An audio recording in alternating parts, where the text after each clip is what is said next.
नल पुराण इतिहास के एपिसोड 119 में आप सभी श्रोताओं का, भक्तों का और सब्सक्राइबर बंधुओं का एक बार फिर से स्वागत और हार्दिक अभिनंदन है।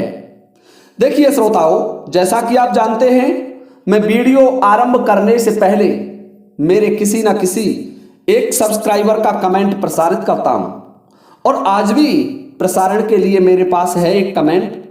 और कमेंट करने वाले हमारे महान सब्सक्राइबर श्रीमान अशोक परमार जी हैं। अशोक परमार जी लिखते हैं, गुरुजी को सादर अभिवादन करता हूं। मैं अशोक कुमार परमार, गांव तसीमो, जिला धौलपुर, राजस्थान से आपके द्वारा प्रस्तुत नल पुराण के सभी भाग लगातार मन लगाकर देख रहा हूं। नल पुराण इतिहास को देखकर मन को शांति मिलती है, खुशियां मिलती है और साथ ही मैं आपसे एक निवेदन करना और भी चाहता हूं। नल पुराण इतिहास की तरह राजा हीरो का भी एक इतिहास है। उसे सुनकर के गांव शहर से बीमारी दूर हो जाती है। कृपया बताया जाए, अगर आप अपने कीमती समय में से कुछ समय निकालकर राजा हीरो का इतिहास को सुना दें तो मन को और अच्छा लगेगा। आपके मन के विचार के जवाब का इंतजार है। तो देखिए श्रीमान परमार जी, आपका हमारे चैनल पर हार्दिक स्वागत और अभिनंदन है। और साथ ही मैं आपको बताना चाहूंगा कि जब नल पुराण इतिहास का समापन हो जाएगा तब मैं हीरो राजा का इतिहास भी आपकी सेवा में प्रस्तुत कर दूंगा। संपूर्ण इतिहास मैं आपको सुना दूंगा, परंतु जब तक नल पुराण इतिहास चल रहा है तब तक नहीं सुनाया जा सकता, क्योंकि मेरे पास भी थोड़ा समय का अभाव है। तो आइए श्रोताओं, मैं आपका ध्यान नल पुराण इतिहास के 118वें एपिसोड से जोड़ता हूं। 118वें एपिसोड में मैंने बताया था कि ढोल कुंवर को राजा तिमन सिंह के दरबार में पेश किया जाता है। उसी समय राजा नल का पत्रवाहक पत्र लेकर के राजा तिमन सिंह के दरबार में उपस्थित हो जाता है और उस पत्र को राजा तिमन सिंह को थमा दिया जाता है। राजा तिमन सिंह ने जब पत्र को पढ़ा तो सोचने लगा कि ये राजा नल और इसके राजकुमार की सोची समझी साजिश है। इन्होंने पहले ही सेना का पड़ाव तिमनगढ़ की सीमा पर डाल रखा है और तब राजा नल ने अपने पुत्र ढोल कुंवर को मेरे किले में भेजा था। और जब यहां ये बंदी बन गया तो राजा नल उसे छुड़ाने के लिए पत्रवाहक भेज रहे हैं और ये ढोल कुंवर भी झूठ बोल रहा है कि मुझे तुम्हारी राजकुमारी अपहरण करके लाई थी। ये संभव नहीं है। राजकुमारी तो महल में ही नहीं है, राजकुमारी का तो कहीं पता ही नहीं है।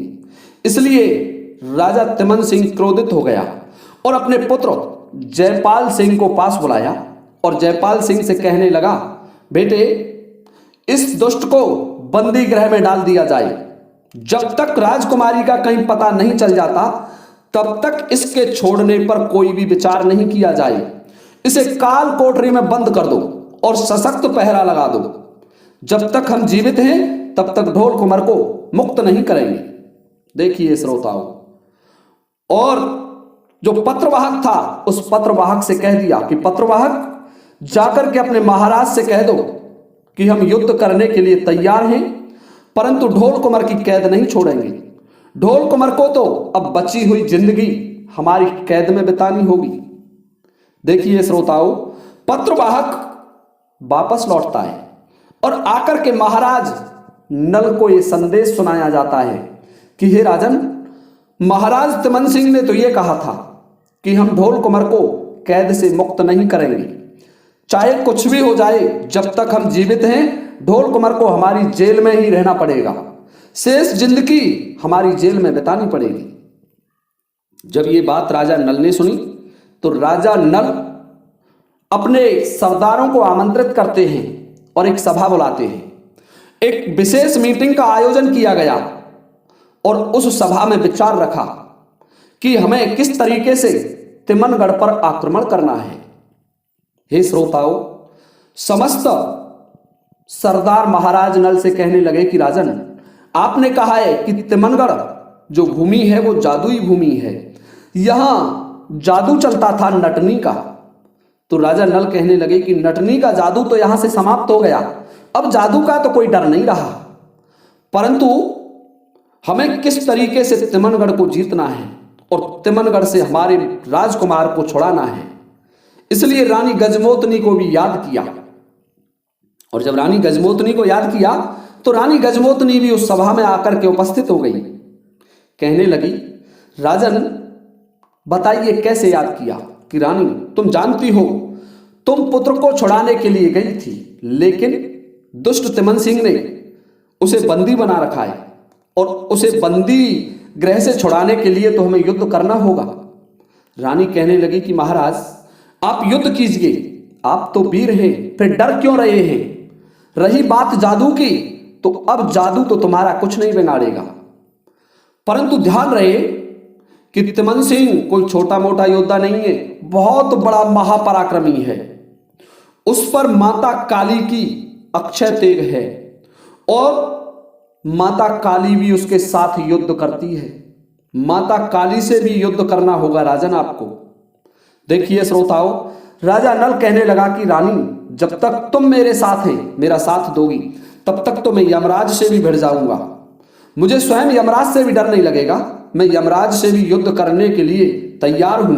रानी गजमोतनी इतना कह करके अंतर ध्यान हो जाती है, और राजा नल एक 7 पान का बीड़ा सजा करके दरबार में डलवा देते हैं, और कह देते हैं कि कल तिमनगढ़ के मुख्य दरवाजे को जो ध्वस्त करेगा वह योद्धा इस 7 पान के बीड़ा को खा सकता है। अब देखिए ध्यान से सुनने की बात है कि राजा नल का जो भतीजा था किशनलाल, युद्ध विद्याओं में निपुण था, राजा नल के समान लड़ने वाला था। किशनलाल और रूपचंद मनसुख गुर्जर का पुत्र, दोनों संयुक्त रूप से मिलकर के उस बीड़ा को खा जाते हैं। दोनों कहने लगे कि कल की तारीख में तिमनगढ़ को हम ध्वस्त कर देंगे, तिमनगढ़ का मुख्य दरवाजा तोड़ दिया जाएगा और उसमें हमारी सेना प्रवेश कर जाएगी। हम देखते हैं कैसा लड़ने वाला है राजा तिमन सिंह। श्रोताओं ध्यान से सुनने की बात है, इधर तो राजा नल ने अपने प्रधान सेनापति नियुक्त कर दिए, उधर राजा तिमन सिंह तो क्रोध से आग बबूला हो रहा था। राजा तिमन सिंह का एक मित्र था जिसका नाम था वज्रबाहु, जो दाना था। आपको मैंने पहले बताया था कि एक चूड़ामण नामक दाना था जिसको राजा नल ने दरवाजे में चिनवा दिया था पिंगुलगढ़ में, और उसी दाने का पुत्र था जिसका नाम था वज्रबाहु। और वह वज्रबाहु लखियावन को छोड़ करके पाताल में एक दानवपुरी बसा करके रहता था। बड़ा पराक्रमी योद्धा था, और वह चाहता था कि राजा नल के परिवार का जो भी कोई व्यक्ति मुझे मिल जाएगा उसे मैं जिंदा नहीं छोड़ूंगा, और यदि राजा नल से मेरा कभी मुकाबला हुआ तो मैं अपना प्रतिशोध अवश्य लूंगा। और वही वज्रबाहु नामक दाना राजा तिमन सिंह का मित्र था। श्रोताओं, राजा तिमन सिंह मन में विचार करने लगे कि राजा नल लड़ने में महापराक्रमी है, और हमारे पास इसका एक तोड़ है, और वह तोड़ केवल हो सकता है तो वज्रबाहु हो सकता है। वज्रबाहु को बुलाया जाए। उस वज्रबाहु का पूरा शरीर वज्र का था, उसको कहीं से भी काटा नहीं जा सकता था, लड़ने में बड़ा बलवान था। देखिए श्रोताओं, जब राजा तिमन सिंह ने मन में यह विचार किया तो अपने मित्र वज्रबाहु का स्मरण करने लगा, उसका आह्वान किया वज्रबाहु का। और जब वज्रबाहु ने पाताल लोक में दानवपुरी में अपने मित्र तिमन सिंह राजा की आवाज सुनी तो मन में विचार करने लगा कि मेरे मित्र ने आज मुझे याद किया है, हो सकता है मिलने के लिए बुलाया हो या कोई काम पड़ गया हो।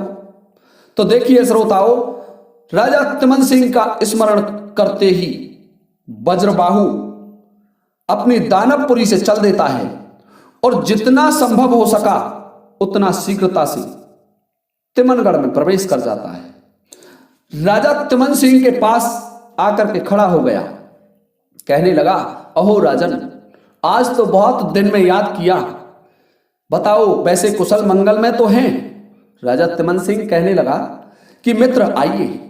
दोनों भुजा पसार करके मिलते हैं और राजा तिमन सिंह ने, क्योंकि मतलब जब पड़ता है तो मतलब के लिए तो गधा को मौसा बना लिया जाता है। राजा तिमन सिंह उस दाने वज्रबाहु से कहने लगे कि देखिए वज्रबाहु, वैसे तो मैं कुशल मंगल में हूं, परंतु एक दुष्ट राजा नरवरगढ़ का नरेश राजा नल, जिसने मेरे राज्य पर आक्रमण कर दिया है, वह 2 लाख की फौज लेकर के मेरी सीमा पर पड़ा हुआ है और उसका पुत्र मैंने बंदी बना लिया है, परंतु उस दुष्ट ने मेरी पुत्री का अपहरण करवा लिया है। इसलिए मित्र मुझे आपकी सहायता की आवश्यकता है। जब वज्रबाहु ने राजा नल का नाम सुना तो प्रसन्न हो उठा, कहने लगा, वाह मित्र वाह, तुम तो वाकई में मेरे हितैषी हो, क्योंकि वही राजा नल है, वही दुष्ट है जिसने कई वर्षों पहले मेरे पिताजी चूड़ामण दाने का वध किया था, और वध ही नहीं, उन्हें जिंदा दीवार में चिनवा दिया था। उनकी मृत्यु बहुत दयनीय स्थिति में हुई, तड़प तड़प करके दीवार में उनकी मृत्यु हुई, क्योंकि जीवित अवस्था में चिनवाया था। और मैं तभी से प्रतिशोध लेने के लिए लखियावन को छोड़ करके दानवपुरी में आ गया हूं। मैंने दानवपुरी अलग बसाई है। मैंने माता भवानी की आराधना की थी, ब्रह्मदेव की तपस्या की थी और उनसे वरदान प्राप्त कर लिया कि मेरा शरीर वज्र का हो जाए। तो मेरा शरीर वज्र का है, मैं राजा नल के परिवार को जीवित छोड़ना नहीं चाहता, और तभी से यह मौका देख रहा हूं कि कब मेरा मौका लगेगा और मैं राजा नल से या उसके परिवार से बदला लूंगा। अब तो राजा तिमन सिंह भी बड़ा प्रसन्न हो जाता है। एक महापराक्रमी योद्धा उसको लड़ने के लिए मिल गया, क्योंकि वज्रबाहु का पूरा शरीर वज्र का था। राजा तिमन सिंह कहने लगे कि महाराज, आप कल का युद्ध करेंगे और कल के युद्ध में नरवरगढ़ की सेना में से कोई भी जीवित नहीं रहना चाहिए। वज्रबाहु कहने लगा कि महाराज, आप मुझे अनुमति तो दें, मैं तो उन्हें पहले ही ध्वस्त करने के चक्कर में हूं। हे श्रोताओं, दूसरे दिन प्रातः काल का वक्त हुआ। उधर तो वज्रबाहु 60,000 की फौज लेकर के तिमनगढ़ की सेना का नेतृत्व करता हुआ चला आ रहा है, और इधर किशनलाल और रूपचंद दोनों 60,000 की फौज लेकर के तिमनगढ़ को ध्वस्त करने के लिए चल देते हैं।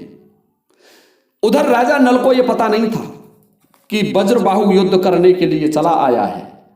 राजा नल तो यही जान रहा था कि तिमनगढ़ के राजा स्वयं युद्ध करेंगे या उनका सेनापति युद्ध करने के लिए आएगा। और प्रातःकाल होते ही राक्षस ने, दानव ने 60,000 की सेना लेकर के दुर्ग के बाहर प्रस्थान कर दिया, और इधर किशनलाल और रूपचंद दोनों अपने अपने घोड़ों पर सवार हैं और साथ में 60,000 की फौज है, और तिमनगढ़ दुर्ग की तरफ चल देते हैं। तिमनगढ़ के बाहर, दुर्ग के बाहर वज्रबाहु दाने की उनसे मुठभेड़ हो जाती है। वज्रबाहु दाने का शरीर बहुत विशाल था, जो कि मनुष्यों को खाने में सक्षम होते हैं। वज्रबाहु ने उनको देखा तो देख करके कहने लगे, अरे छोकरे, तुम ही राजा नल की सेना के सेनापति हो जो इस युद्ध में मरने के लिए आ रहे हो। स्वयं राजा कहाँ हैं?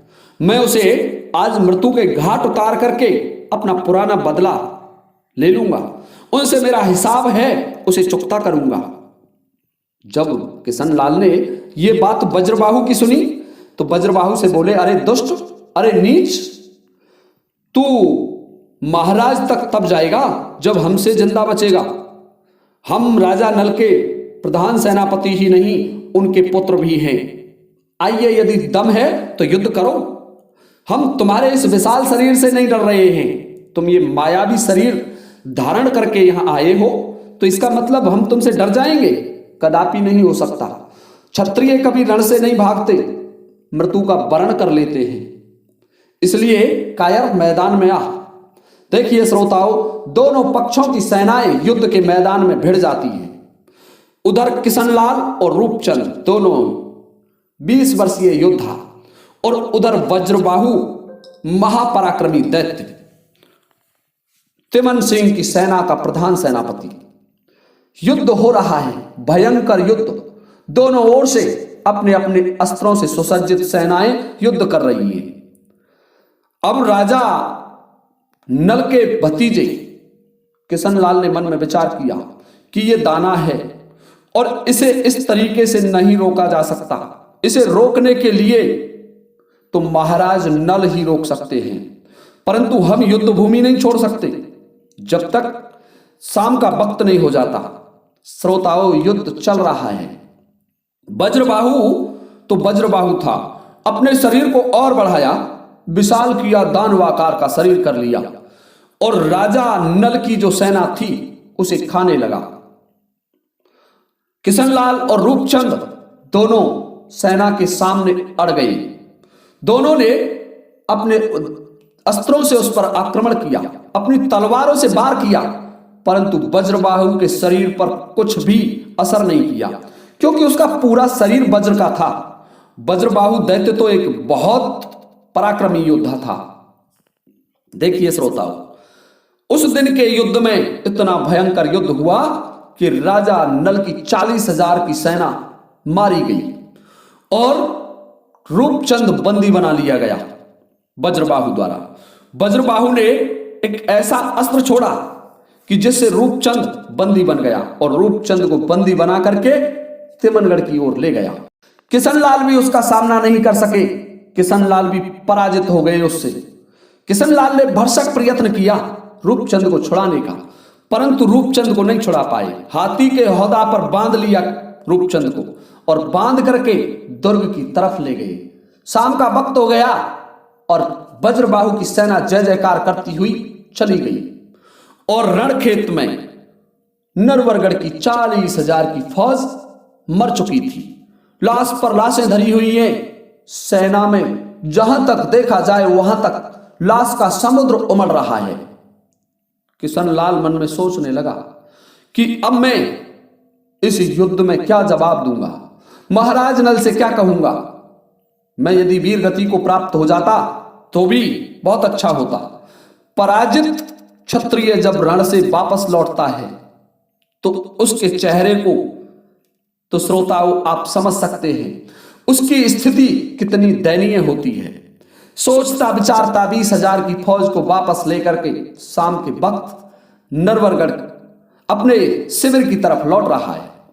सेना हारी हुई थी। हारी हुई सेना का हालचाल देख करके राजा नल पहचान जाते हैं कि आज तो युद्ध में कुछ शेष नहीं बचा।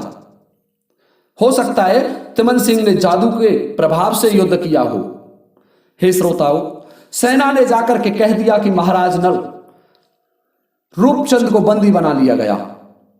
और तब तक किशनलाल भी वहां आकर के पहुंच जाते हैं। नीचे को गर्दन लटकी हुई है, घोड़े पर सवार है, तलवार की धार कुंद हो गई है। किशनलाल उस घोड़े से नीचे उतरा। राजा नल को देख करके मन में विचार करने लगा, कहने लगा कि देखिए चाचा जी, मैंने युद्ध किया, रणभूमि में पीछे नहीं हटा, परंतु वीर गति को प्राप्त नहीं हो सका। यह मुझे दुख की बात है। मैं मेरी सेना को मरते हुए देखता रहा। मैंने उस दुष्ट दाने पर बहुत बार आक्रमण किया। स्वयं एक राक्षस को युद्ध में उतारा था राजा तिमन सिंह ने। मैं उसका सामना करने में असफल रहा। उसका शरीर विशाल था, परंतु मैंने और रूपचंद ने उसे कई बार पृथ्वी पर डाल लिया, लेकिन हमारे अस्त्रों ने उसके शरीर पर कोई भी असर नहीं किया। हमारे अस्त्र निष्फल गए। उसका शरीर वज्र जैसा कठोर था। श्रोताओं, राजा नल मन में विचार करने लगे कि यह दाना कौन हो सकता है जो इस राजा की सहायता कर रहा है। और यहां से आगे का वर्णन मैं आपकी सेवा में अगले वीडियो में लेकर के उपस्थित हो जाऊंगा। तब तक के लिए आप सभी से चाहता हूं अनुमति इस वीडियो को विराम देने की। इसी के साथ जय हिंद, जय भारत।